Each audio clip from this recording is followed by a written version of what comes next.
몸에 좋다고 매일 끓여 드신 그 미역국이 냄비 안에서 1급 발암 물질을 만들어내고 있었습니다. 그런데 문제는 미역이 아닙니다. 미역엔 아무 죄가 없습니다. 범인은 따로 있습니다. 참기름을 두르고 미역을 달달 볶는 바로 그 순간 냄비 온도가 200도를 넘기면서 벤조피렌이 피어오릅니다. 담배 연기에 든 바로 그 물질입니다. 다행히 조리법에서 딱 한 가지만 바꾸면 이 독은 1%도 나오지 않습니다. 그 방법을 지금부터 말씀드리겠습니다. 전주에 사시는 오세영 어르신은 올해 71살이 되셨습니다. 평생을 시장에서 반찬 가게를 하시며 세 자녀를 키워오셨지요. 이 어르신이 가장 자신 있어 하시던 음식이 바로 미역국이었습니다. 냄비에 참기름을 넉넉히 두르고 불린 미역과 소고기를 넣어 국물이 뽀얗게 우러날 때까지 오래오래 볶으셨습니다. 그래야 국물이 진하고 고소하다고 시집 올 때 친정 어머니께 배운 그대로 40년을 그렇게 끓여오셨습니다. 온 가족 생일상에 빠지지 않았고 손주들도 할머니 미역국이 최고라며 그릇을 비웠습니다. 그런데 지난 봄, 오 어르신이 속이 자꾸 더부룩하고 소화가 안 된다며 병원을 찾으셨을 때 담당 선생님이 조심스럽게 물으셨다고 합니다. 평소에 기름을 어떻게 쓰시느냐고 말입니다. 그날 오 어르신은 태어나서 처음으로 그토록 오랜 세월 정성껏 해온 그 조리법이 사실은 온 가족의 몸에 독을 조금씩 쌓아왔을지도 모른다는 이야기를 들으셨습니다. 이 이야기를 들으시면서 가슴이 철렁하신 분들 분명 계실 겁니다. 나도 딱 저렇게 끓이는데 하고 손이 멈칫하신 분들 말입니다. 그런데 오늘 이 자리에서 분명하게 말씀드리고 싶은 것이 있습니다. 여러분은 잘못한 것이 하나도 없습니다. 우리 어머니가 그렇게 하셨고 방송에서도 요리책에서도 다 그렇게 가르쳤으니까요. 문제는 여러분의 정성이 아니라 아무도 제대로 알려주지 않았던 아주 사소한 조리 습관 하나였습니다. 그리고 그 습관은 오늘 저녁 부엌에서 당장 돈 한 푼 들이지 않고 바꿀 수 있습니다. 오늘 우리가 함께 짚어볼 이야기는 이렇습니다. 먼저 왜 참기름에 미역을 볶으면 안 되는지, 그리고 그 대신 어떻게 끓여야 안전한지 세 가지 방법을 알려드리겠습니다. 그 다음 미역을 먹으면 치매에 걸린다는 무서운 소문이 사실인지 아닌지 그 진짜 정체를 밝혀드리겠습니다. 이어서 미역의 미끈미끈한 성분이 우리 혈관을 어떻게 청소하는지, 미역의 칼슘이 우유보다 얼마나 많은지, 그리고 우리가 늘 버려왔던 미역기 속에 어떤 놀라운 것이 숨어 있는지 하나하나 풀어드리겠습니다.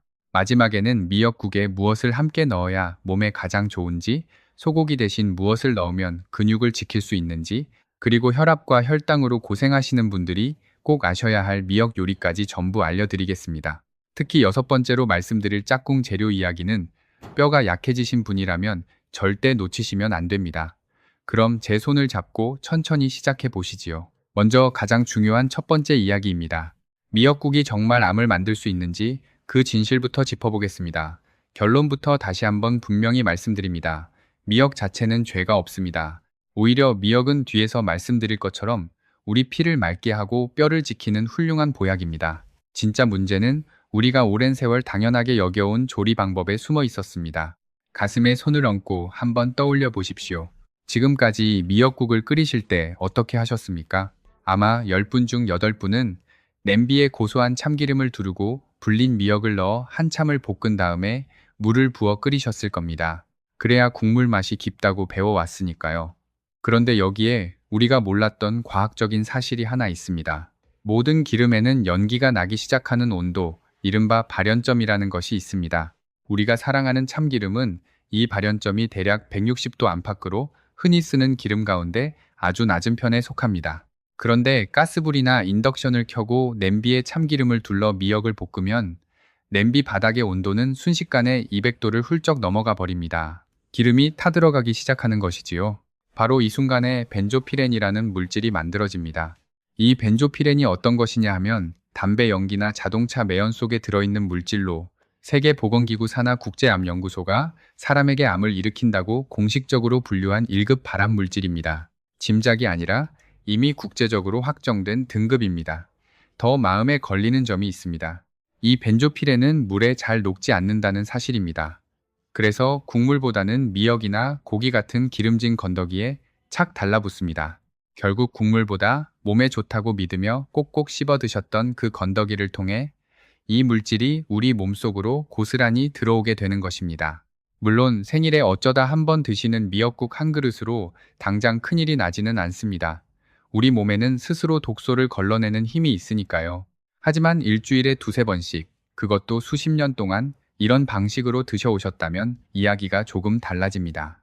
아주 적은 양이라도 오랜 세월 차곡차곡 쌓이면 몸은 그만큼 부담을 지게 됩니다. 실제로 고온에서 볶거나 태운 기름을 자주 섭취하는 식습관은 그렇지 않은 경우에 비해 위나 대장 같은 소화기 계통의 부담을 2배 넘게 키운다는 이야기가 오래전부터 있어 왔습니다. 그렇다면 이제 미역국을 아예 끊어야 할까요? 절대 그렇지 않습니다. 방법은 아주 간단합니다. 제가 알려드리는 3가지 가운데 하나만 오늘 저녁부터 실천하시면 됩니다. 첫째, 기름 없이 물로 볶는 방법입니다. 냄비에 참기름을 두르지 마시고 깨끗한 물을 서너 숟가락만 자작하게 넣은 다음 미역을 넣어 살짝 데치듯이 볶아주십시오. 이렇게만 해도 미역 특유의 비린내는 싹 날아가고 발암 물질은 한 방울도 나오지 않는 가장 안전한 미역국이 됩니다. 국물이 심심하지 않을까 걱정하지 않으셔도 됩니다. 미역과 뒤에 넣을 재료만으로도 국물은 충분히 깊어집니다. 둘째, 고기를 볶느라 꼭 기름을 쓰셔야겠다면 참기름 대신 발연점이 높은 기름을 쓰거나 참기름과 일반 식용유를 반반씩 섞어 사용해 보십시오. 기름을 섞는 것만으로도 전체 발연점이 훌쩍 올라가기 때문에 타는 것을 아주 효과적으로 늦출 수 있습니다. 셋째, 고소한 참기름 향을 도저히 포기할 수 없다는 분들을 위한 방법입니다. 미역을 볶는 동안에는 참기름을 절대 넣지 마십시오. 대신 국을 다 끓이고 나서 불을 완전히 끈 다음 드시기 직전에 참기름을 딱 한두 방울만 떨어뜨려 주십시오. 뜨거운 불에 닿지 않으니 기름이 탈 일이 없고 참기름 고유의 향과 영양은 그대로 살아 있습니다. 어떻습니까? 정말 간단하지 않습니까?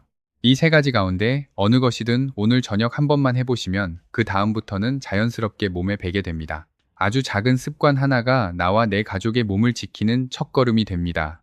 여기서 한 가지 더 말씀드리고 싶은 것이 있습니다. 앞서 오세영 어르신 이야기를 해드렸지요.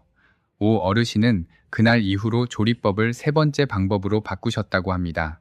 볶을 때는 물만 쓰시고 다 끓인 뒤 불을 끄고 참기름 한 방울로 마무리하는 방식이었습니다. 처음엔 국물이 밍밍하지 않을까 걱정하셨는데 오히려 미역 본연의 맛이 살아나 더 깔끔하고 시원해졌다고 하셨습니다. 손주들도 예전 그대로 맛있다며 그릇을 비웠고요. 바꾸는데 든 돈은 없었습니다. 든 것은 그저 오래된 습관을 한번 내려놓겠다는 마음뿐이었습니다. 이제 2번째 이야기로 넘어가 보겠습니다. 요즘 마음을 무겁게 만드는 소문이 하나 있습니다. 평생 먹어온 미역국이 치매를 부른다는 이야기입니다. 이런 이야기를 들으시면 정말 불안하실 겁니다.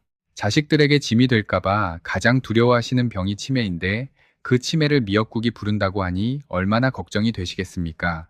그래서 오늘 이 소문의 정체를 정확하게 밝혀드리겠습니다. 결론부터 말씀드립니다. 미역이 치매를 일으킨다는 말은 과학적인 근거가 없는 지나치게 부풀려진 이야기입니다. 그러니 우선 마음을 놓으셔도 됩니다. 다만 왜 이런 소문이 생겼는지 그 뿌리를 알아두시면 훨씬 안심이 되실 겁니다.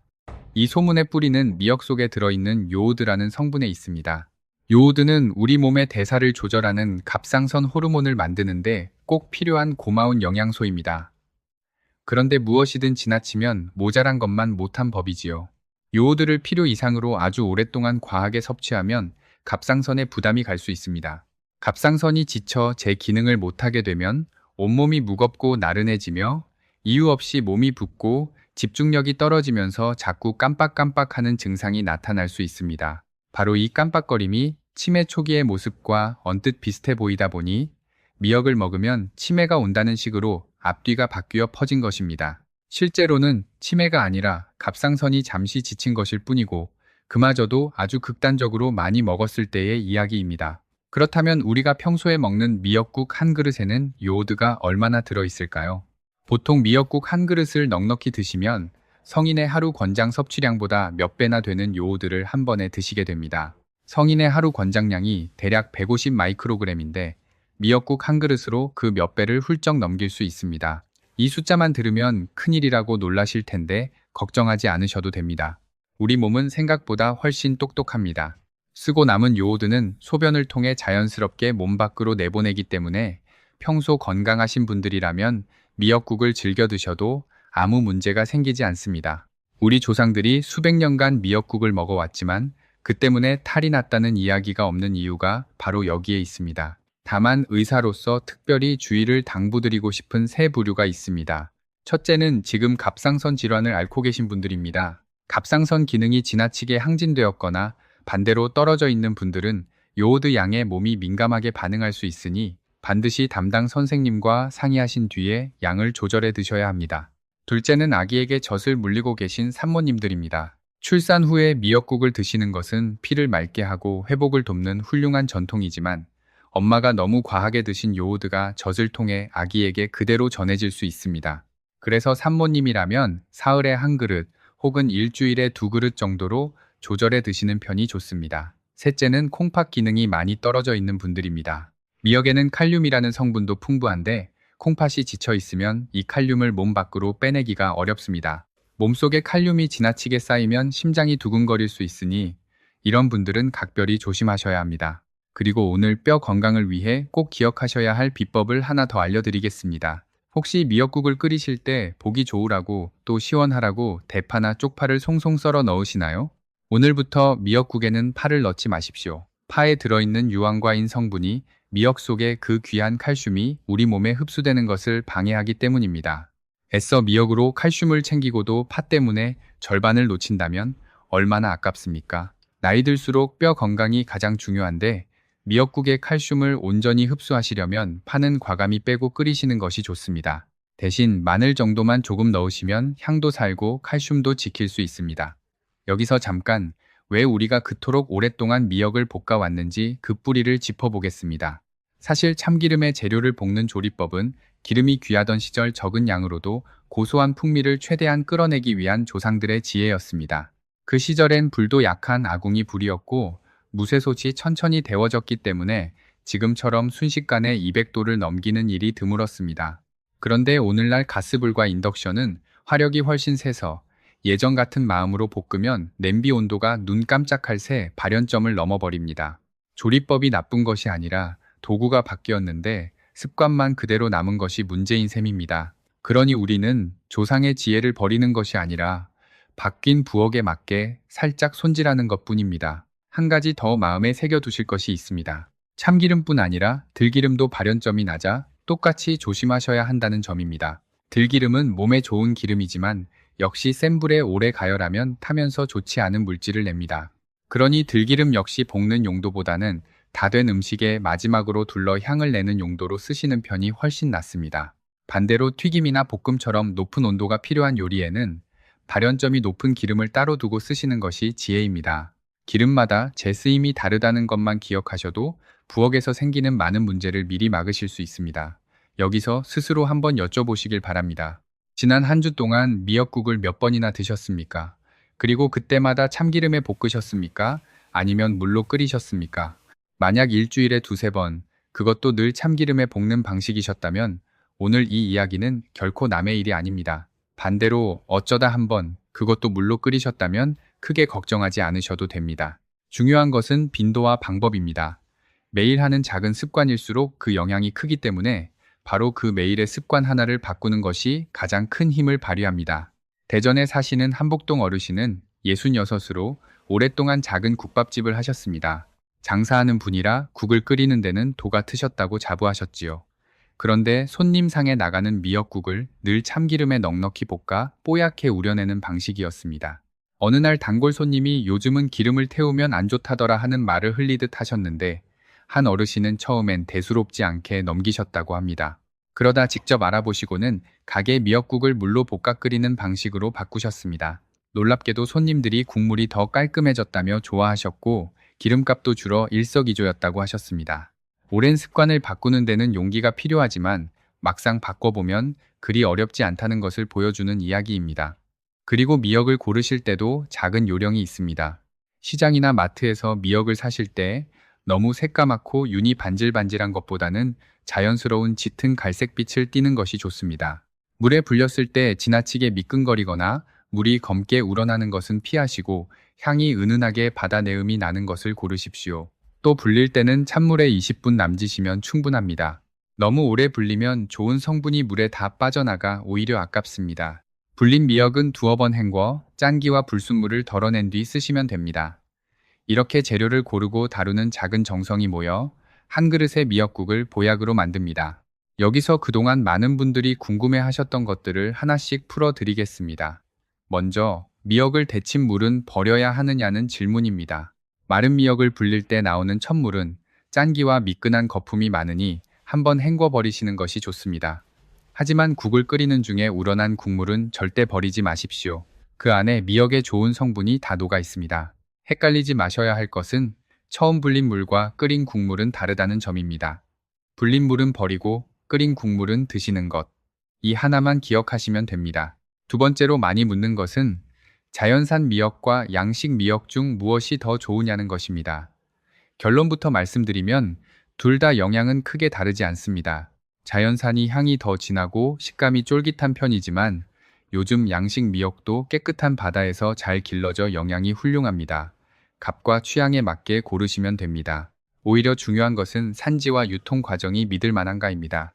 국산이든 수입이든 원산지와 보관 상태를 확인하시고 눅눅하거나 냄새가 이상한 것은 피하십시오. 마른 미역은 습기만 잘 막으면 오래 두고 드실 수 있으니 밀봉에 서늘한 곳에 보관하시면 됩니다. 세 번째 질문은 미역국을 매일 먹어도 정말 괜찮으냐는 것입니다. 앞서 말씀드린 것처럼 갑상선 질환이나 콩팥 질환이 없는 건강한 분이라면 매일 드셔도 대체로 문제가 없습니다. 다만 아무리 좋아도 한 가지만 매일 드시기보다 다른 해조류나 채소와 번갈아 드시는 편이 균형에 좋습니다. 미역과 다시마, 김, 톡 같은 해조류를 돌려가며 드시면 각기 다른 좋은 성분을 골고루 챙기실 수 있습니다. 우리 몸은 한 가지 영양의 폭탄보다 여러 가지가 어우러진 밥상을 더 반깁니다. 네 번째로 미역국이 산모에게만 좋은 것이냐는 질문도 많습니다. 전혀 그렇지 않습니다. 산후에 미역국을 먹는 전통은 피를 맑게 하고 부기를 빼며 부족한 무기질을 채우기 위한 지혜였지만 그 효능은 산모에게만 국한되지 않습니다. 나이 드신 분들께도 미역국은 똑같이 혈관을 돕고 뼈를 지키고 장을 편하게 해줍니다. 오히려 회복이 더딘 노년일수록 소화가 편하면서 영양이 알찬 미역국이 더 요긴합니다. 그러니 생일이나 몸조리할 때만 찾지 마시고 사철 밥상에 자주 올리시길 권합니다. 부산에 사시는 앞서의 조막순 어르신은 이런 궁금증을 늘 품고 계셨다고 합니다. 몸에 좋다는 건 알겠는데 언제 얼마나 먹어야 하는지 아무도 딱 부러지게 알려주지 않아 답답하셨다는 것입니다. 그래서 스스로 규칙을 정하셨습니다. 아침에는 부담 없는 두부 미역국, 저녁에는 홍합이나 표고를 넣은 미역국, 그리고 더운 날엔 오이 미역 냉국. 이렇게 몸 상태에 따라 돌려 드시니 질리지도 않고 매번 다른 보약을 드시는 기분이라고 하셨습니다. 아는 만큼 밥상이 달라진다는 말이 딱 맞습니다. 다섯 번째 질문은 조금 예민한 것입니다. 미역국을 먹으면 시험에 미끄러진다는 옛말 때문에 중요한 일을 앞두고는 일부러 피하는 분들도 계십니다. 이것은 그저 미역의 미끈한 성질에서 나온 말장난일 뿐 몸에 나쁘다는 뜻이 결코 아닙니다. 오히려 그 미끈한 성분이 앞서 말씀드린 대로 혈관을 청소하고 장을 돕는 귀한 것입니다. 그러니 옛말에 마음 쓰지 마시고 몸이 필요할 때 마음 편히 드시면 됩니다. 오랜 속설보다 오늘 우리가 함께 짚어본 과학적인 사실을 믿으시길 바랍니다. 자, 이렇게 미역국에 대한 두 가지 큰 오해를 풀어드렸습니다. 발암물질 걱정은 조리법만 바꾸면 사라지고 치매 소문은 근거가 없다는 것 이제 확실히 아셨지요. 불안한 마음은 내려놓으시고 이제부터는 미역이 왜 우리 몸을 살리는 보약인지 그 진짜 효능을 하나하나 짚어보겠습니다. 세 번째 이야기입니다. 혹시 물에 불린 미역을 손으로 만져보신 적이 있으십니까? 만져보면 아주 미끈미끈한 촉감이 느껴집니다. 많은 분들이 그저 미역의 성질이려니 하고 무심코 넘기셨을 텐데 이 미끈거리는 물질이야말로 우리 혈관을 살리는 천연 청소부입니다. 그 성분의 이름이 바로 알긴산입니다. 이 알긴산이 몸속에서 어떤 일을 하는지 오래된 수도관을 한번 떠올려 보시면 이해가 쉽습니다. 낡은 집의 수도관은 세월이 흐를수록 안쪽에 물때가 끼고 녹이 슬어 점점 좁아집니다. 처음엔 물이 조금 약하게 나오는 정도지만 그 물때가 10년, 20년 쌓여 관을 꽉 막아버리면 결국 물이 흐르지 못하고 어느 날 터져버립니다. 우리 몸속의 혈관도 이 수도관과 똑같습니다. 나이가 들면서 우리가 먹은 음식 속 나쁜 콜레스테롤과 중성지방이 눈에 보이지 않게 혈관 벽에 조금씩 달라붙습니다.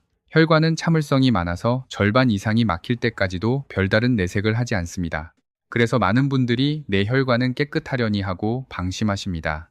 하지만 그렇게 수십 년이 흘러 혈관이 좁아지고 딱딱해지는 동맥경화가 찾아오면 어느 날 갑자기 심근경색이나 뇌졸중이라는 무서운 병으로 우리를 쓰러뜨립니다. 바로 이때 미역 속 알긴산이 구원투수로 나섭니다. 미역을 드시면 이 알긴산이 장 속을 돌아다니면서 혈관으로 흡수되려는 나쁜 콜레스테롤과 기름기를 자석처럼 붙잡습니다. 그리고 혈관 벽에 달라붙을 기회조차 주지 않고 대변을 통해 몸 밖으로 함께 끌고 나가버립니다. 실제로 미역이나 다시마 같은 해조류를 꾸준히 드신 분들은 그렇지 않은 분들에 비해 혈관을 망치는 나쁜 콜레스테롤 수치가 눈에 띄게 낮아진다는 이야기가 여러 조사에서 나오고 있습니다. 약을 따로 드시지 않고도 그저 매일 식단에 미역 한 가지만 잘 올렸을 뿐인데 혈관이 한결 깨끗해졌다는 뜻입니다. 미역의 좋은 점은 여기서 끝이 아닙니다. 미역 속에는 칼륨과 마그네슘이라는 미네랄도 넉넉히 들어 있습니다. 이 두 성분은 팽팽하게 긴장한 혈관을 부드럽게 풀어주고 혈압을 올리는 주범인 몸속 나트륨을 밖으로 빼내어 혈압을 안정적으로 잡아줍니다. 혈압약을 드시면서도 속이 쓰리다고 하시는 분들이 참 많은데 그런 분들일수록 약과 함께 미역을 꾸준히 곁들이시면 도움이 됩니다. 부산에 사시는 조막순 어르신은 올해 69이십니다. 젊어서부터 바닷일을 하신 분이라 짜게 드시는 습관이 몸에 배어 오랫동안 혈압 때문에 고생하셨습니다. 약을 드셔도 수치가 잘 안 잡혀 늘 마음을 졸이셨는데 자녀분 권유로 팔을 뺀 미역국을 거의 매일 아침 드시기 시작하셨습니다. 짜지 않게 소금도 최대한 줄여서요.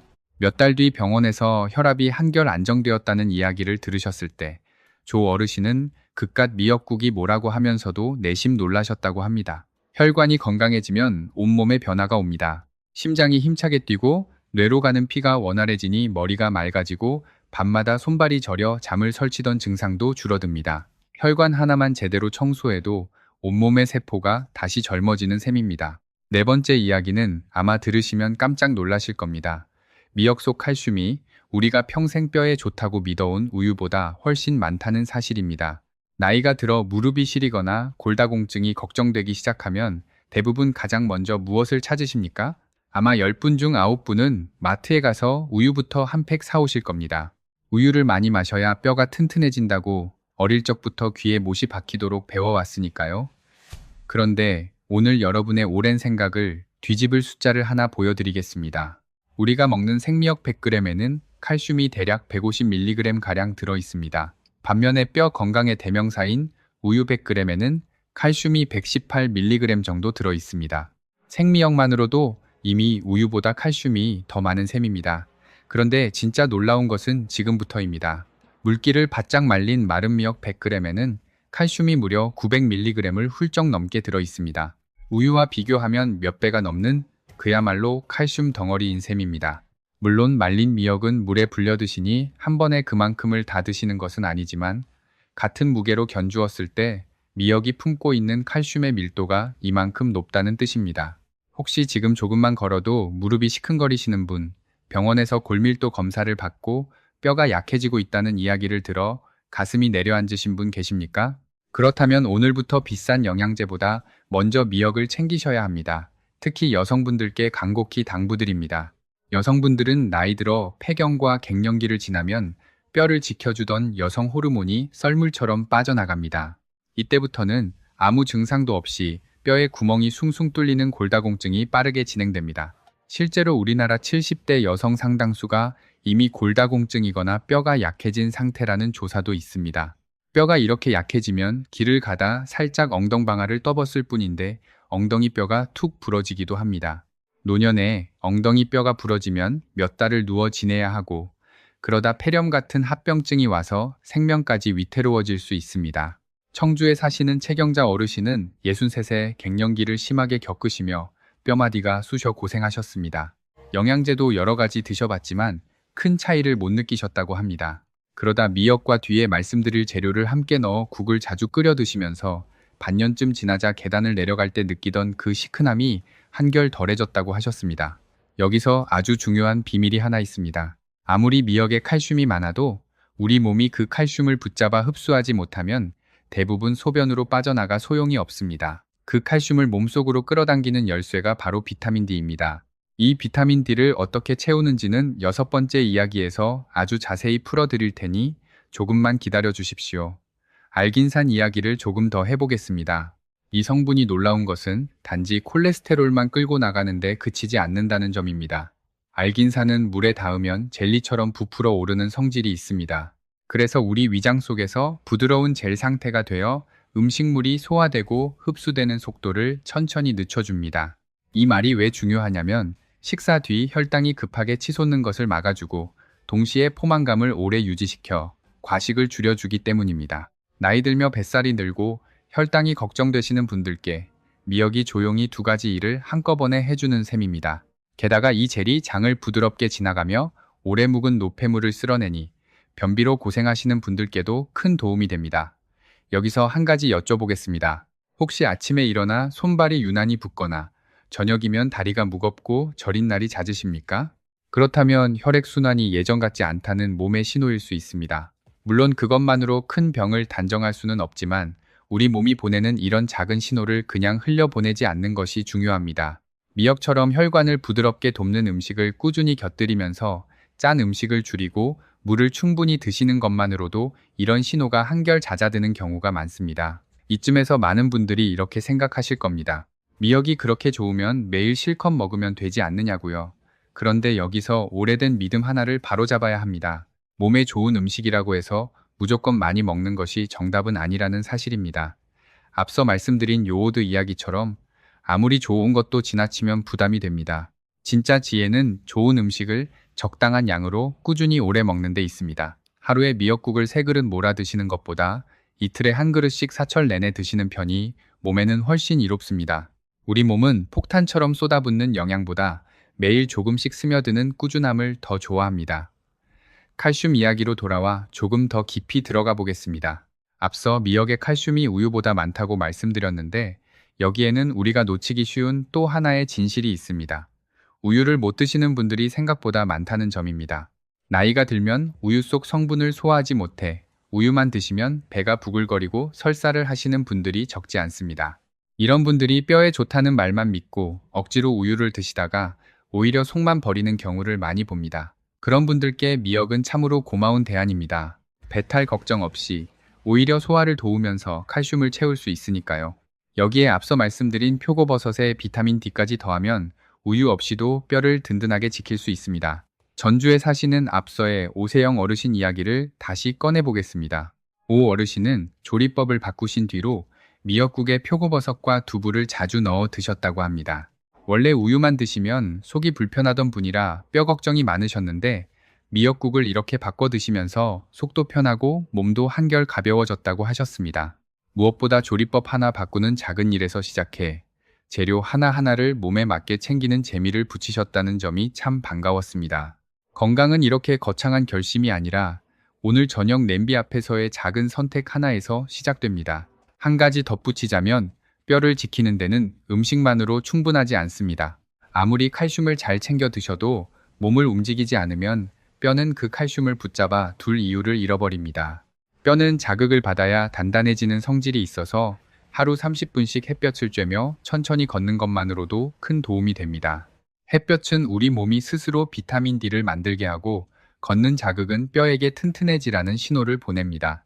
미역으로 칼슘을 채우고 햇볕과 걷기로 그 칼슘을 뼈에 붙들어 매는 것. 이 두 가지가 함께 갈 때 비로소 뼈가 지켜집니다. 미역이 품은 좋은 것은 지금까지 말씀드린 알긴산과 칼슘, 후코이단만이 아닙니다. 우리가 잘 몰랐던 숨은 영양이 더 있습니다. 먼저 미역에는 철분이 넉넉히 들어 있습니다. 나이가 들면 위장이 약해지고 입맛이 없어져 고기를 덜 드시게 되는데 그러다 보면 자기도 모르게 빈혈이 찾아오기 쉽습니다. 얼굴이 창백하고 조금만 움직여도 숨이 차고 자리에서 일어설 때 눈앞이 핑 도는 것이 바로 그 신호입니다. 미역의 철분은 이렇게 부족해지기 쉬운 피해 재료를 조용히 채워줍니다. 여기에 앞서 말씀드린 홍합이나 소고기를 조금 곁들이면 철분을 채우는 힘이 한층 커집니다. 또 미역에는 엽산이라는 성분도 들어 있습니다. 엽산은 흔히 임산부에게만 필요하다고 알려져 있지만 사실은 나이 드신 분들께도 아주 중요합니다. 엽산이 부족하면 피가 제대로 만들어지지 않고 혈관 건강에도 좋지 않은 영향을 줄 수 있습니다. 미역국 한 그릇에 이런 성분이 자연스럽게 담겨 있으니 따로 챙겨 먹지 않아도 밥상에서 채워지는 셈입니다. 여기에 미역의 풍부한 식이섬유는 장을 부드럽게 움직이게 해 나이 들며 흔해지는 변비를 다스리는 데도 큰 도움이 됩니다. 장이 편해지면 몸 전체가 가벼워지고 얼굴빛까지 맑아집니다. 순천에 사시는 임말려 어르신은 79으로 몇 해 전부터 부쩍 기운이 없고 어지럽다고 하셨습니다. 큰 병인가 걱정하며 병원을 찾으셨는데 다행히 큰 이상은 없고 다만 영양이 조금 부족한 상태라는 이야기를 들으셨습니다. 그 뒤로 따님이 미역에 홍합과 소고기를 번갈아 넣어 국을 자주 끓여드리면서 어지럼증이 한결 나아지고 아침에 일어나기가 수월해졌다고 하셨습니다. 이머르시는 밥맛이 없을 때도 미역국만은 술술 넘어간다며 요즘은 이 국이 보약이라고 하십니다. 이렇게 소화가 편하면서 여러 영양을 한꺼번에 챙길 수 있다는 것이 나이 드신 분들께 미역이 특별히 고마운 이유입니다. 한 가지 더 말씀드리면 미역은 그 자체로 열량이 아주 낮은 음식입니다. 그래서 나이 들며 늘어나는 뱃살이 고민이신 분들께도 참 좋습니다. 배는 든든하게 채워주면서 살은 찌우지 않으니 저녁을 미역국 위주로 가볍게 드시면 다음날 아침이 한결 개운합니다. 다만 여기서도 균형이 중요합니다. 살을 뺀다고 미역국만 드시면 근육이 빠지고 기운이 없어지니 앞서 말씀드린 황태나 두부, 달걀 같은 단백질을 꼭 함께 드셔야 합니다. 미역으로 가볍게, 단백질로 든든하게 이 두 가지가 짝을 이룰 때 건강한 몸이 만들어집니다. 다섯 번째 이야기는 미역국에서 가장 천대받으면서도 알고 보면 가장 귀한 부분에 관한 것입니다. 미역국을 드실 때 유독 두껍고 꼬들꼬들하게 주름이 잡힌 부분을 보신 적 있으실 겁니다. 우리는 보통 이것을 미역귀라고 부릅니다. 그런데 이 미역귀를 질기다고 투덜거리시거나 국물만 우려내고 음식물 쓰레기통에 버리시는 분들이 참 많습니다. 오늘부터는 미역귀를 절대 버리지 마시고 몸을 살리는 귀한 부분으로 여겨 꼭꼭 씹어 드시길 바랍니다. 왜냐하면 이 미역귀 속에 전 세계 연구자들이 주목해온 후코이단이라는 성분이 아주 진하게 모여 있기 때문입니다. 이 후코이단이 몸속에서 어떤 일을 하는지 이해하기 쉽게 비유를 하나 들어보겠습니다. 우리 몸에 암세포라는 아주 영악한 도둑이 들었다고 해봅시다. 이 암세포는 스스로 살아남고 덩치를 키우기 위해 주변의 건강한 혈관을 강제로 끌어당겨 자기만의 전용 통로를 만듭니다. 그 통로로 우리 몸의 귀한 영양과 산소를 훔쳐먹으며 무섭게 자라나는 것이지요. 바로 이때 미역귀 속 후코이단이 암세포가 뻗어놓은 그 통로를 가위로 자르듯 막아버린다는 연구들이 오래전부터 이어져 왔습니다. 영양을 공급받지 못한 암세포는 더 자라지 못하고 스스로 사그라들게 된다는 것입니다. 물론 이 말은 미역귀만 먹으면 암이 낫는다는 뜻이 결코 아닙니다. 그런 과장은 오히려 위험합니다. 다만 평소에 이런 성분을 꾸준히 섭취하는 것이 우리 몸이 병을 이겨내는 바탕을 다지는 데 도움이 된다는 뜻으로 받아들이시면 됩니다. 미역귀의 좋은 점은 여기서 그치지 않습니다. 나이가 들면서 우리가 가장 걱정하는 것 중 하나가 면역력입니다. 젊을 때는 감기 한 번 걸려도 며칠 자고 나면 툭툭 털어냈지만 60을 넘기면 작은 감기 기운 하나가 폐렴으로 번지기도 하고 가벼운 상처가 잘 아물지 않아 크게 덧나기도 합니다. 나이가 들며 면역 세포가 지치는 것은 자연스러운 일이지만 그렇다고 손을 놓고 있을 필요는 없습니다. 미역귀 속 후코이단은 우리 몸의 최전방을 지키는 면역 세포들을 깨우고 활발하게 만들어준다고 알려져 있습니다. 바깥에서 독한 바이러스나 세균이 들어왔을 때 지친 군대 대신 젊고 튼튼한 군대를 내보내는 것을 돕는 천연 면역 촉진제 역할을 하는 셈입니다. 여기에 더해 봄철만 되면 뿌옇게 하늘을 덮는 미세먼지 때문에 숨쉬기조차 답답하고 걱정이 많으실 겁니다. 미역귀에는 앞서 말씀드린 미끈미끈한 알긴산도 넉넉히 들어있어서 우리가 숨으로 들이마신 미세먼지 속 중금속과 노폐물을 장 속에서 스펀지처럼 붙잡아 몸 밖으로 내보내줍니다. 우리 몸속을 씻어내는 천연 해독제인 셈입니다. 그러니 앞으로 미역국을 끓이실 때는 미역귀를 절대 떼어내거나 버리지 마시고 오히려 미역귀가 많이 든 미역을 고르셔서 국물도 진하게 우려내고 부드럽게 익은 미역귀를 보약처럼 꼭꼭 씹어 드시길 바랍니다. 자, 지금까지 미역이 가진 보약 같은 효능을 3가지 정리해드렸습니다. 알긴산이 혈관 속 콜레스테롤을 청소하고 우유보다 풍부한 칼슘이 뼈를 지키고 미역귀 속 후코이단이 면역을 끌어올린다는 것까지 말입니다. 하지만 진짜 중요한 이야기는 지금부터입니다. 아무리 좋은 미역이라도 혼자 먹는 것보다 어떤 짝꿍과 함께 먹느냐에 따라 그 효능이 몇 배로 커지기 때문입니다. 이어지는 이야기에서는 그 환상의 짝꿍들을 하나하나 소개해 드리겠습니다. 여섯 번째 이야기는 앞에서 제가 숙제로 남겨두었던 그 답입니다. 미역의 칼슘을 우리 몸에 남김없이 흡수시키는 최고의 짝꿍, 바로 표고버섯 이야기입니다. 앞서 미역의 칼슘이 우유보다 훨씬 많지만 그 칼슘을 붙잡아 뼈로 배달하는 열쇠가 비타민 D라고 말씀드렸지요. 그런데 이 비타민 D를 자연에서 가장 넉넉히 품고 있는 식재료 중 하나가 바로 표고버섯입니다. 특히 가을 햇볕에 바짝 말린 마른 표고버섯에는 이 비타민 D가 훨씬 더 많이 들어 있습니다. 미역의 칼슘과 표고버섯의 비타민 D가 한 냄비 안에서 만나면 칼슘의 흡수율이 눈에 띄게 올라갑니다. 따로 드실 때보다 함께 끓여 드실 때 무릎과 척추가 훨씬 든든해지는 것이지요. 그러니 골다공증이 걱정되시는 분, 갱년기를 지나며 뼈마디가 쑤시는 분, 계단을 내려갈 때마다 무릎이 시큰거리는 분이라면 오늘부터 미역국에 표고버섯을 꼭 넣으셔야 합니다. 표고버섯이 주는 선물이 어디 비타민 D 하나뿐이겠습니까? 표고버섯 속에는 우리 몸의 면역 체계를 깨워 암세포의 증식을 억제하는 데 도움을 준다고 알려진 귀한 성분도 들어 있습니다.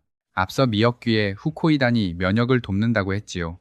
여기에 표고버섯의 성분까지 더해지면 우리 몸의 방패가 한층 두꺼워지는 셈입니다. 게다가 표고버섯의 풍부한 성분들은 혈당이 급하게 오르는 것을 막아주고 혈관 속 피를 맑게 걸러 콜레스테롤 수치를 낮추는 데도 도움을 줍니다.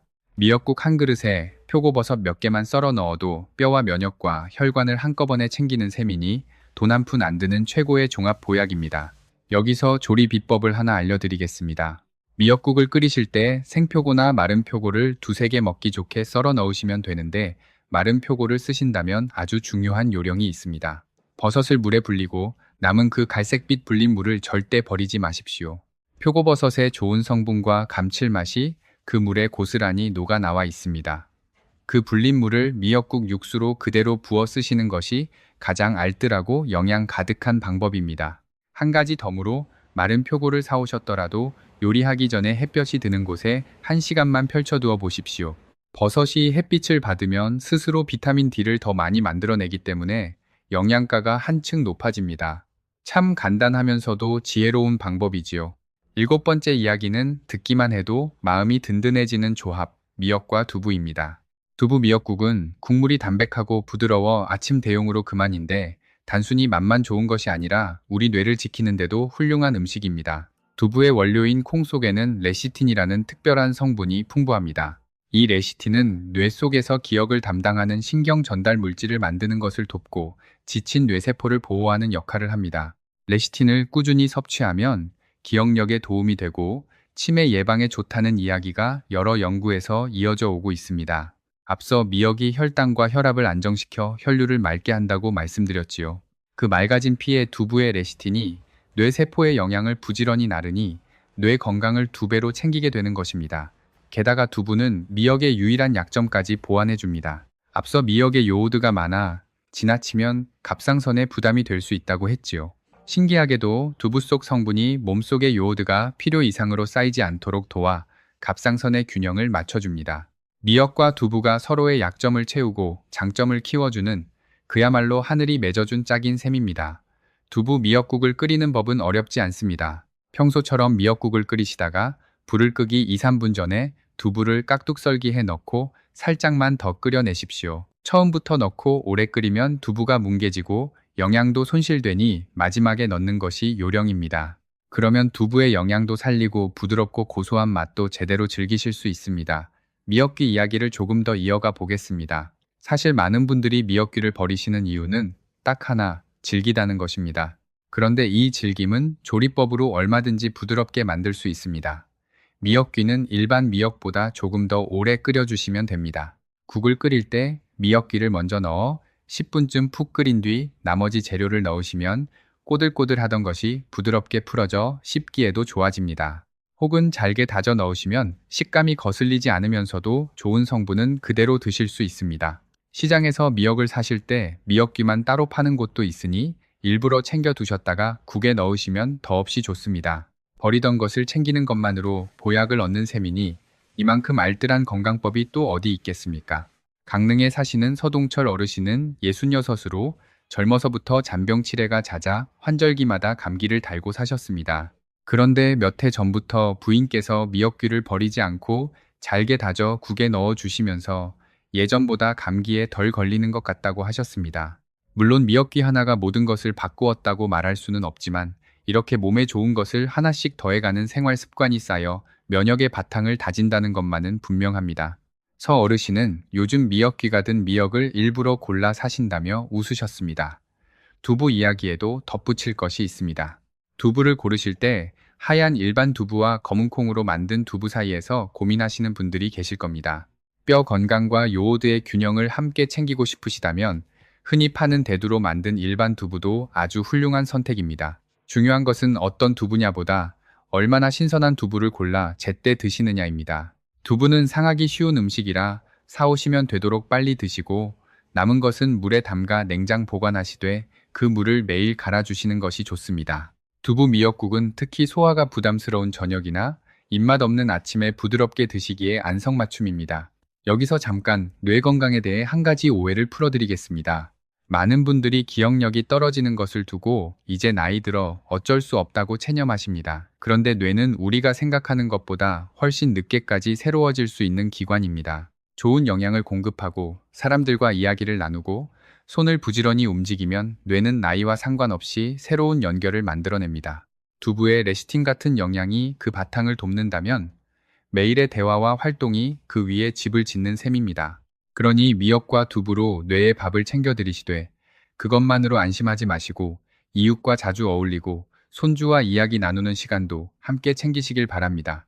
외로운 만큼 뇌를 빨리 늙게 하는 것도 없기 때문입니다. 표고버섯과 미역, 두부까지 이렇게 짝을 맞춰 한 냄비에 넣으면 사실 이 국 하나에 뼈와 혈관과 뇌와 면역이 모두 담기게 됩니다. 값비싼 보양식을 따로 찾지 않아도 우리가 흔히 아는 이 소박한 재료들의 조합이 그 어떤 영양제 부럽지 않은 한상이 되는 것입니다. 오늘 저녁 미역국을 끓이신다면 여기에 표고버섯 2개와 두부 반 모를 더해 보십시오. 끓이는 수고는 조금도 늘지 않는데 얻는 것은 몇 배가 됩니다. 이것이 바로 아는 만큼 건강해진다는 말의 참뜻입니다. 8번째 이야기는 나이 드신 분들이 들으시면 가장 반가워하실 내용입니다. 미역국 하면 당연히 소고기를 떠올리시지요. 그런데 소고기보다 값은 절반이면서 단백질은 몇 배나 더 많은 재료가 있습니다. 바로 황태입니다. 황태는 명태를 겨울바람에 얼렸다 녹였다를 반복하며 정성껏 말린 것으로 국물이 어찌나 시원하고 깊은지 고기 미역국보다 더 부드럽고 맛있다고 하시는 분들이 많습니다. 그런데 황태의 진짜 매력은 맛이 아니라 소고기를 가볍게 앞서는 영양에 있습니다.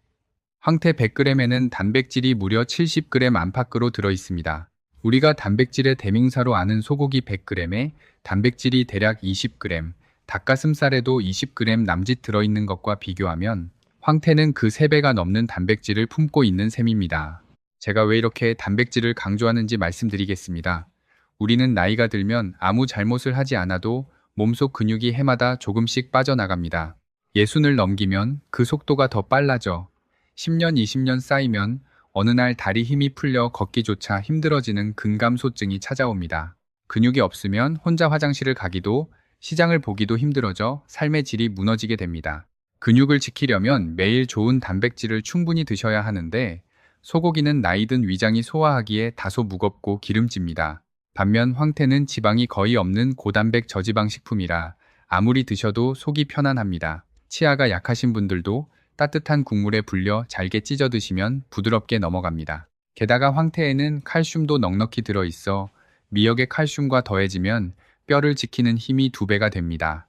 여기에 황태의 풍부한 필수 아미노산이 근육과 뼈를 만드는 벽돌 역할을 하니 미역의 칼슘과 황태의 아미노산이 만나 뼈와 근육을 동시에 튼튼하게 다지는 셈입니다. 안동에 사시는 남기석 어르신은 68이신데 몇 해 전부터 다리에 힘이 없어 지팡이를 짚기 시작하셨습니다. 고기를 드시면 속이 더부룩해 잘 못 드셨는데 며느리가 소고기 대신 황태를 넣은 미역국을 자주 끓여드리면서부터 국물도 시원하고 속도 편하다며 그릇을 자주 비우셨다고 합니다. 반년쯤 지나 다시 배웠을 때 남 어르신은 예전보다 다리에 힘이 붙은 것 같다며 웃으셨습니다. 황태 미역국 끓이는 법은 아주 간단합니다. 황태채를 따뜻한 물에 하룻밤 불렸다가 손으로 결대로 찢어 미역과 함께 맑은 물에 바로 넣고 끓이시면 됩니다. 소고기처럼 참기름에 볶을 필요가 전혀 없으니 발암물질 걱정도 없습니다. 값은 소고기의 절반, 영양과 근육은 몇 배로 챙기는 현명한 방법입니다. 아홉 번째 이야기는 혈압 때문에 매일 아침 마음을 졸이시는 분들을 위한 것입니다. 바로 홍합 미역국입니다. 혈압이 높으신 분들이 가장 힘들어 하시는 것이 짜게 먹으면 안 된다는 점입니다. 국물은 마시지 말라는데 평생 밴 입맛이 있으니 국 없이는 밥이 넘어가지 않는다고 하십니다. 그렇다고 소금을 넣자니 혈압이 걱정되고 이러지도 저러지도 못하시지요. 이럴 때 홍합이 최고의 해결사가 됩니다. 홍합 자체에는 바다가 준 천연 감칠맛이 진하게 들어있어서 소금이나 간장을 거의 넣지 않아도 국물이 깊고 시원해집니다. 소금을 아주 조금만 쳐도 충분히 맛있는 미역국을 즐기실 수 있으니 입도 즐겁고 혈압도 지키는 가장 이상적인 저염 요리인 셈입니다. 홍합의 좋은 점은 저염을 돕는 데서 그치지 않습니다. 홍합은 단백질은 넉넉하면서 지방은 아주 적고 열량도 낮아 고지혈증이나 체중이 걱정되는 분도 안심하고 드실 수 있습니다. 특히 어지럼증이 있거나 빈혈로 고생하시는 분들께 홍합은 반가운 재료입니다. 홍합에는 철분이 풍부한데 미역에 든 철분과 더해지면 빈혈을 예방하는 데 힘이 됩니다. 게다가 나이가 들면 위장이 약해지며 몸에 잘 흡수되지 않는 영양소들이 있는데 홍합이 그 부족해지기 쉬운 영양을 채워주고 홍합 속 성분이 피로를 풀고 간의 부담을 더는 데도 도움을 줍니다. 유독 기운 없고 피곤한 날 홍합 미역국을 한 그릇 드시면 온몸에 따뜻한 기운이 도는 것을 느끼실 수 있습니다.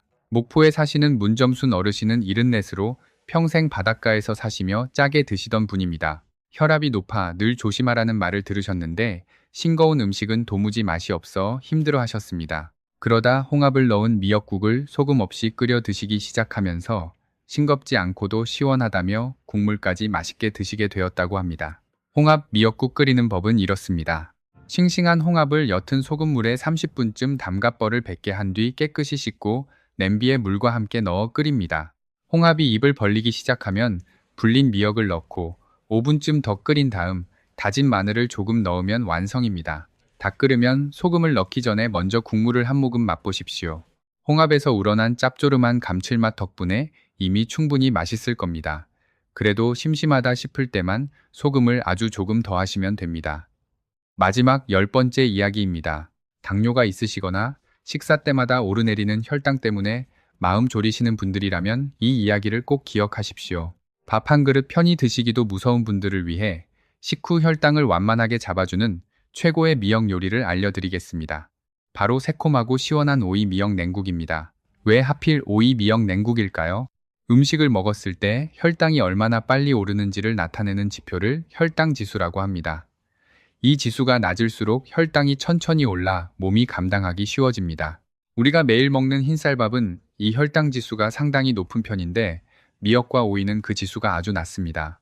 아무리 배부르게 드셔도 혈당을 거의 올리지 않는다는 뜻이니 당뇨가 있으신 분들께는 더없이 반가운 조합입니다. 여기에 냉국에 들어가는 식초가 혈당 관리에 한몫을 단단히 합니다. 식초 속 성분은 우리가 먹은 탄수화물이 당으로 바뀌어 피 속으로 흡수되는 속도를 늦춰줍니다. 쉽게 말해 식사 전에 식초가 들어간 음식을 먼저 드시는 것은 혈관 앞에 방어막을 하나 치는 것과 같습니다. 식사 뒤에도 혈당이 롤러코스터처럼 치솟지 않고 잔잔하게 흐르도록 도와주는 것이지요. 게다가 오이는 대부분이 수분이라 나이 들며 부족해지기 쉬운 몸속 물기를 채우는 데도 좋고 미역과 오이 모두 열량이 낮아 체중 관리에도 그만입니다. 만드는 법도 간단합니다. 불린 미역을 먹기 좋게 썰고 오이를 얇게 채 썰어 섞은 뒤 찬물에 식초와 소금을 아주 조금만 넣고 참기름을 딱 한 방울 떨어뜨리면 됩니다. 여기서 중요한 비법이 있습니다. 새콤달콤하게 만든다고 설탕을 넣으시면 미역과 오이를 드시는 보람이 사라집니다. 설탕 대신 양파를 아주 얇게 썰어 넣어 보십시오. 양파에서 은은한 단맛이 우러나고 양파 속 성분이 혈당을 한 번 더 잡아주는 든든한 도우미가 됩니다. 황태 이야기에 하나 더 보태겠습니다. 황태는 단백질만 뛰어난 것이 아니라 우리 몸의 피로를 풀고 간을 돕는 성분도 넉넉히 품고 있습니다. 그래서 예로부터 술 드신 다음날 황태국을 끓여 드시는 지혜가 전해 내려온 것입니다. 나이가 들면 간도 예전 같지 않아 쉬 피로해지는데 황태 미역국은 근육을 지키면서 동시에 지친 몸을 달래주는 이중의 보약이 됩니다. 다만 황태나 북어채는 만들 때 소금간이 되어 있는 경우가 많으니 국에 넣기 전 한번 헹구거나 불린 물을 한번 버리고 새 물로 끓이시면 짜지 않게 드실 수 있습니다. 혈압이 걱정되시는 분일수록 이 작은 요령을 꼭 지켜주십시오. 홍합 미역국에도 주의할 점을 하나 말씀드리겠습니다. 홍합은 신선도가 생명입니다. 껍데기가 벌어진 채 손으로 두드려도 다시 다치지 않는 홍합은 상한 것이니 반드시 골라내셔야 합니다. 또 봄에서 초여름 사이에는 일부 조개류의 독성이 생기는 시기가 있으니 그 무렵에는 믿을 만한 곳에서 손질된 홍합을 사시는 것이 안전합니다. 이런 몇 가지만 지키시면 홍합은 사철 내내 우리 식탁을 든든하게 지켜주는 고마운 재료가 됩니다. 그리고 홍합 미역국을 끓이실 때 물을 조금 썰어 넣으시면 국물이 한결 더 시원하고 깊어져 소금을 더 줄이실 수 있습니다. 오이 미역냉국 이야기 끝에 여름을 넘어 사철 드시는 법도 알려드리겠습니다. 많은 분들이 냉국은 더운 여름에만 드시는 음식이라 여기시는데 당뇨가 있으신 분이라면 겨울에도 상온의 미역 오이 무침으로 즐기실 수 있습니다. 국물을 자작하게 줄이고 식초와 양파를 넣어 새콤하게 무치면 밥 먹기 전에 두어 젓가락 드시기 좋은 반찬이 됩니다.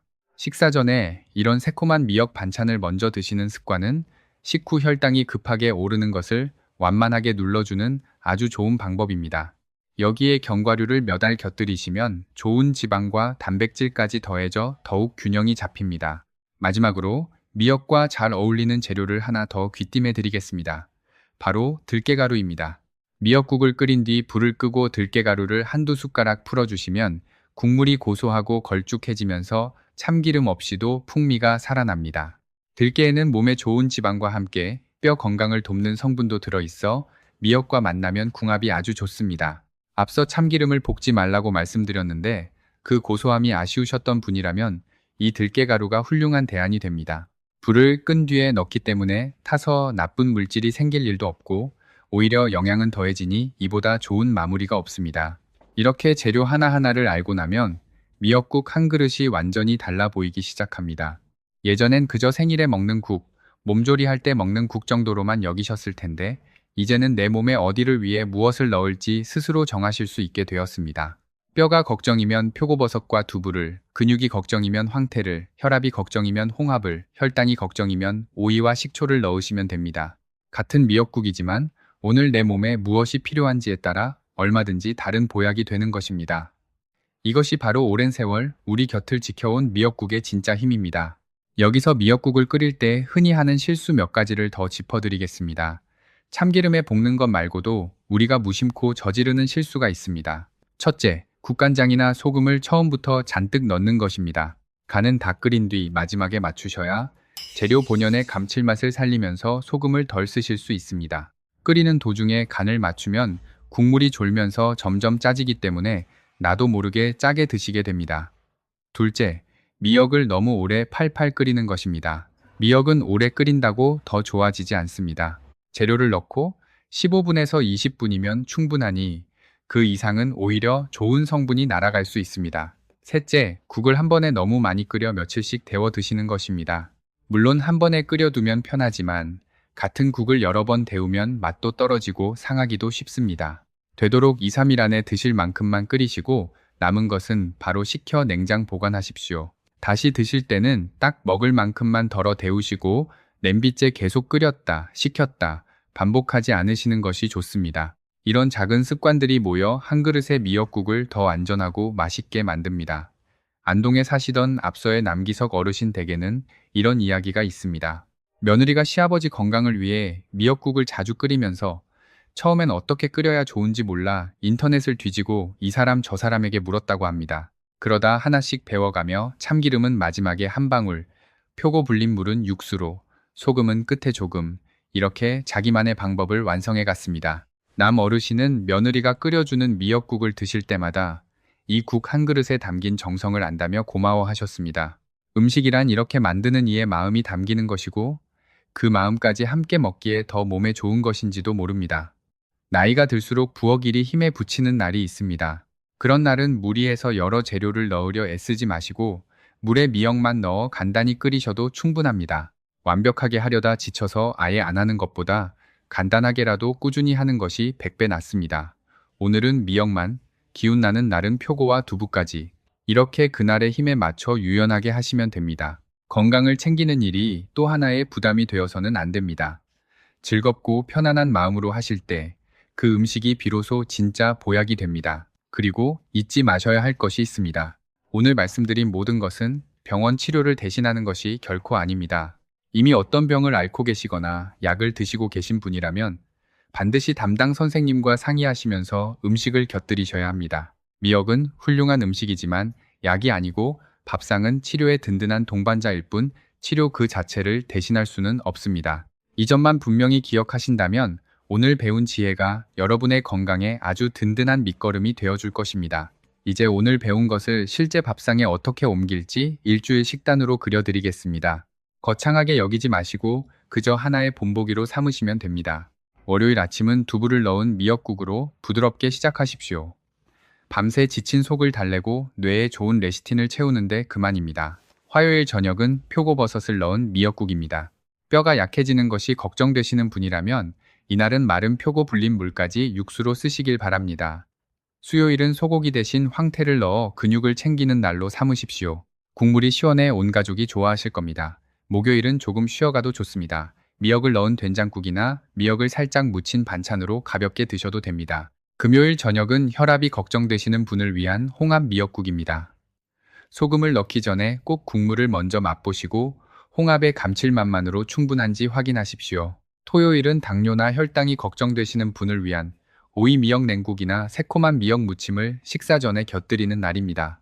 일요일은 온 가족이 모이는 날이니 그동안 배운 것을 모두 담아 표고버섯과 두부, 들깨가루까지 넣은 정성 가득한 미역국 한 냄비를 끓여보십시오. 이렇게 일주일을 돌리면 질리지 않으면서도 내 몸 구석구석을 골고루 챙기게 됩니다. 물론 이대로 똑같이 하실 필요는 없습니다. 중요한 것은 순서나 요일이 아니라 그날 내 몸이 무엇을 필요로 하는지 스스로 살피는 마음입니다. 오늘 유난히 다리에 힘이 없다 싶으면 황태를, 얼굴이 부었다 싶으면 미역만 넣은 담백한 국을, 속이 더부룩하면 두부를 곁들이는 식으로 말입니다. 우리 몸은 늘 신호를 보내고 있습니다. 그 신호에 귀 기울여 밥상을 맞춰가는 것, 그것이 어떤 값비싼 약보다 나은 건강법입니다. 여기서 한 가지 꼭 당부드리고 싶은 것이 있습니다. 아무리 좋은 음식도 혼자 외롭게 드시면 그 힘이 반으로 줄어듭니다. 나이 들수록 혼자 드시는 끼니가 늘어나기 쉬운데 그럴수록 일부러라도 사람과 함께 드시길 바랍니다. 이웃과 나눠 드시고 자녀에게 오늘 배운 조리법을 전화로 알려주시고 손주가 오면 새로 배운 미역국을 끓여 먹이십시오. 음식은 몸을 채우는 것이면서 동시에 마음을 잇는 것입니다. 함께 나눈 한 그릇이 혼자 먹은 10그릇보다 우리를 더 오래 건강하게 합니다. 목포에 사시던 앞서의 문점순 어르신은 홍합 미역국 끓이는 법을 배우신 뒤로 동네 경로당에 자주 끓여 가신다고 합니다. 소금을 적게 넣어도 시원하다며 다들 좋아하시고 그 덕에 짜게 드시던 이웃 어르신들의 입맛도 조금씩 싱겁게 바뀌어 간다고 하셨습니다. 한 사람의 작은 변화가 온 동네의 밥상을 바꾸는 셈입니다. 오늘 이 이야기를 들으신 여러분도 그런 변화의 시작이 되실 수 있습니다. 나 하나 건강해지는 데서 그치지 않고 곁에 있는 소중한 이들까지 함께 건강해지는 것. 그것이 오늘 제가 이 긴 이야기를 나눈 진짜 이유입니다. 그러니 오늘 저녁 부엌에 서시거든 너무 많은 것을 한꺼번에 바꾸려 애쓰지 마십시오. 그저 참기름병을 잠시 내려놓고 냄비에 물 몇 숟가락을 붓는 것. 그 작은 손짓 하나에서 오늘의 변화가 시작됩니다. 그리고 그 변화는 내일의 여러분을 그리고 여러분을 아끼는 모든 이들을 조금 더 환하게 만들 것입니다. 이쯤에서 잠시 내 몸이 지금 무엇을 필요로 하는지 스스로 점검해보는 시간을 가져보겠습니다. 제가 여쭙는 것에 마음속으로 답해보시면 됩니다. 첫째, 요즘 계단을 오르거나 조금 빨리 걸을 때 예전보다 숨이 더 차십니까? 그렇다면 혈관과 심장이 조금 지쳐있다는 신호일 수 있습니다. 이런 분이라면 앞서 말씀드린 미역의 알긴산이 혈관을 돕도록 미역국을 자주 곁들이시고 짠 음식을 줄이시는 것이 좋습니다. 둘째, 앉았다 일어설 때 무릎에서 소리가 나거나 시큰한 느낌이 자주 드십니까? 그렇다면 뼈와 관절이 도움을 청하고 있는 것이니 표고버섯을 넣은 미역국으로 칼슘과 비타민 D를 함께 챙기실 때입니다. 셋째, 예전보다 다리가 가늘어지고 힘이 없어 오래 걷거나 무거운 것을 들기가 버거우십니까? 이것은 근육이 빠지고 있다는 아주 중요한 신호입니다. 이런 분이라면 소고기 대신 황태를 넣은 미역국으로 단백질을 든든히 채우셔야 합니다. 넷째, 최근 들어 자꾸 깜빡깜빡하고 방금 하려던 일이 생각나지 않는 일이 잦으십니까? 너무 걱정하지는 마시되 두부를 넣은 미역국으로 뇌에 좋은 영양을 챙기시고 무엇보다 사람들과 자주 어울려 대화하시는 것이 큰 도움이 됩니다. 다섯째, 식사 뒤에 유난히 졸리고 나른하거나 병원에서 혈당이 높다는 이야기를 들으셨습니까? 그렇다면 식사 전에 새콤한 오이 미역 냉국이나 미역 무침을 한두 젓가락 드시는 습관을 들여보십시오. 이 5가지 물음에 하나라도 그렇다고 답하셨다면 오늘 배운 미역 요리 가운데 바로 그 부분에 맞는 것을 오늘 저녁부터 시작하시면 됩니다. 신호를 알아차렸다면 이미 절반은 해결한 셈입니다. 나머지 절반은 그저 실천하는 것뿐입니다. 우리 몸은 참으로 정직해서 챙겨주는 만큼 반드시 보답합니다. 오늘 하나를 바꾸면 한 달 뒤에 그 변화를 느끼시고 그 변화가 다시 다음 실천에 힘이 됩니다. 목포에 사시는 문점순 어르신은 이 5물음 중 3가지에 그렇다고 답하셨다고 합니다. 숨이 차고 무릎이 시리고 혈압이 높으셨지요. 그래서 처음엔 막막해 하셨지만 한꺼번에 다 하려 하지 않고 이번 달엔 미역국에 파를 빼고 소금을 줄이는 것 하나만, 다음 달엔 표고버섯을 넣는 것 하나만, 이렇게 한 계단씩 오르셨습니다. 반년이 지나자 3가지 고민이 조금씩 나아지는 것을 몸소 느끼셨고 무엇보다 내가 내 몸을 돌보고 있다는 그 뿌듯함이 마음까지 건강하게 했다고 하셨습니다. 건강은 이렇게 한 번에 뛰어오르는 것이 아니라 매일 한 걸음씩 쌓아가는 것입니다. 그러니 오늘 이 자리에서 다짐 하나만 하시면 됩니다. 거창한 다짐이 아니어도 좋습니다. 그저 오늘 저녁 미역국을 끓일 때 딱 한 가지만 바꿔보겠다는 그 작은 마음이면 충분합니다. 그 한 가지가 무엇이 될지는 방금 스스로 답해보신 5물음이 이미 알려주었을 것입니다. 가만히 생각해보면 미역국만큼 우리네 삶과 오래 함께한 음식도 드뭅니다. 태어난 아기의 어머니가 가장 먼저 드시는 국이 미역국이고 해마다 생일이면 어김없이 밥상에 오르는 국도 미역국입니다. 기쁜 날에도 몸이 아파 기운을 차려야 할 때도 우리는 늘 미역국을 끓였습니다. 그렇게 평생을 함께 해온 이 국 한 그릇을 오늘 우리는 조금 더 잘 알게 되었습니다. 어떻게 끓여야 몸에 이로운지, 무엇을 함께 넣으면 좋은지, 언제 어떤 미역 요리를 드셔야 하는지 말입니다. 아는 만큼 이 익숙한 국이 새롭게 보이고 그렇게 새로 보는 눈이 우리를 조금 더 건강하게 만듭니다. 여러분께서 오늘 이 긴 이야기를 끝까지 함께 해주신 것만으로도 이미 건강을 향한 마음이 남다르신 분들이라 생각합니다. 그 마음이 참으로 귀합니다. 나이가 들수록 새로운 것을 배우고 익히기가 쉽지 않은데 이렇게 내 몸을 위해 기꺼이 시간을 내어 배우려 하시는 그 자세가 어떤 보약보다 여러분을 젊게 지켜줄 것입니다. 몸을 살리는 것은 결국 값비싼 약이나 대단한 비법이 아니라 오늘 배운 것을 내일 실천하는 그 작고 꾸준한 마음이기 때문입니다. 부디 오늘 나눈 이야기를 여러분 혼자만의 것으로 두지 마십시오. 오래 못 뵌 친구에게 안부 전화를 하시며 참기름 이야기를 들려주시고 자녀에게 표고버섯 넣는 법을 알려주시고 이웃 어르신께 홍합 미역국 끓이는 법을 가르쳐 주십시오. 나눌수록 그 지혜는 커지고 함께 건강해질수록 그 기쁨도 배가 됩니다. 우리가 서로의 건강을 챙겨줄 때 늙어가는 길이 외롭지 않고 오히려 든든해집니다. 오늘의 이 작은 배움이 여러분과 여러분이 사랑하는 이들 모두의 밥상을 더 건강하게 바꾸는 씨앗이 되기를 바랍니다.